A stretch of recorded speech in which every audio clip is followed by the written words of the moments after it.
Hello there. Today I want to talk about a topic that I hear a lot. Women who are disappointed with their men for not assisting them with a baby every day. I'm not surprised since most men are children who always want something and you will be there to carry the hardship on your shoulders. But I know a way to weed out the lazy incompetent men out of your way. You'll have very little options to choose from, but better little options than end up as a single mother anyway. Because you gave a hood rat a chance just because he seems nice. Nice people aren't competent parents, the disciplinarians are the ones who will be a better choice. So how you find a real man in the male population full of overgrown babies? Well, grab a pen and paper. Write these tips down because I won't be around forever to guide the gullible women. Tip number 1. Study his behavior from afar and ask around. When a lot of people who know him in person and talk bad about him, then beware. Don't wait until you find out yourself if they are wrong or not. Pay attention to his behavior around his younger siblings or nieces. How is he with them? Does he take the father role on him? Or does he looks after them a bit like an older brother? Then maybe he will feel a responsibility for his own children one day. Listen how he speaks about having his own family one day. Does he moan about that men are breadwinners and women are the nurturers? Then you should give him a pass. You'll be stuck at home doing most of the work, while he probably don't even have the money to provide for you. Does he call looking after the children until you come home babysitting? Give that creature a pass too. A man who calls looking after his children babysitting, then he's not a real father nor a man worthy to invest. Chances are high that he'll be one of these men who work many hours with an excuse that he's providing for the family while using his earned money to buy expensive gifts for a gold digger, or be free from his parental duties every day and just go home expecting you to make his dinner like a good wife.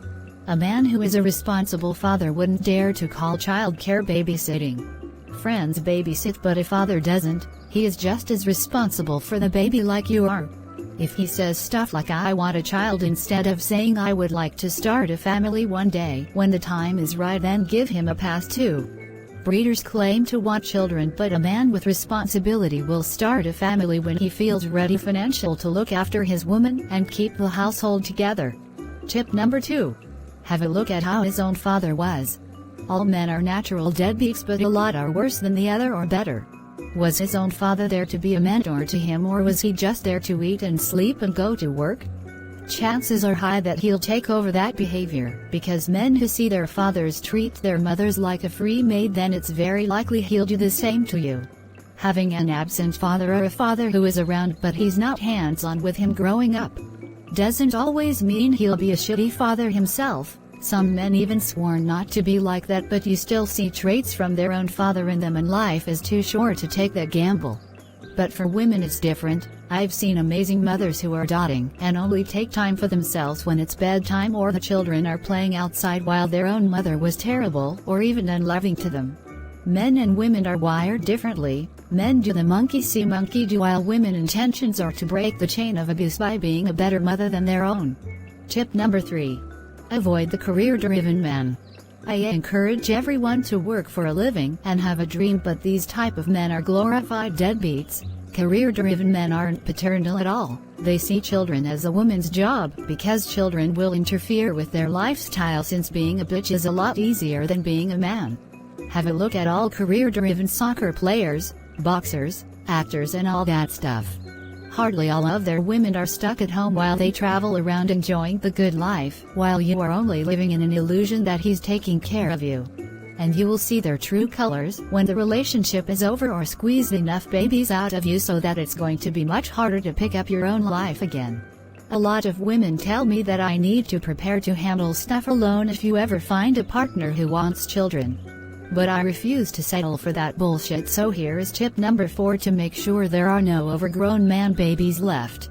Tell the potential fuckboys right from the start that you don't want a bitch but a man in your life. And that a hands-on father is what you are looking for. You expect him not to help or jump in, but to work together with you every day. And you expect him to do night shifts every 2 days, so that you won't be the one who will lose sleep every night because of a crying baby. When he comes from work he will take the children, and when you come from work you'll do the same. A man who agrees to have children with you has automatically agreed to have a huge part of child rearing on his shoulders. Don't feel sorry for men for demanding from them to be a providing hands-on father, because nobody is going to feel sorry for you when you are struggling alone. Everyone will tell you that your kids are your responsibility and might deny you a helping hand, so have some self-worth, because if you tolerate doing everything on your own, then your children will become a burden to you and your mental health, and you will become a burden to them. A mother should always have the opportunity to clock out, and no man is worth giving that up. And if men want to leave because you don't provide as a free maid and baby machine, then let them leave.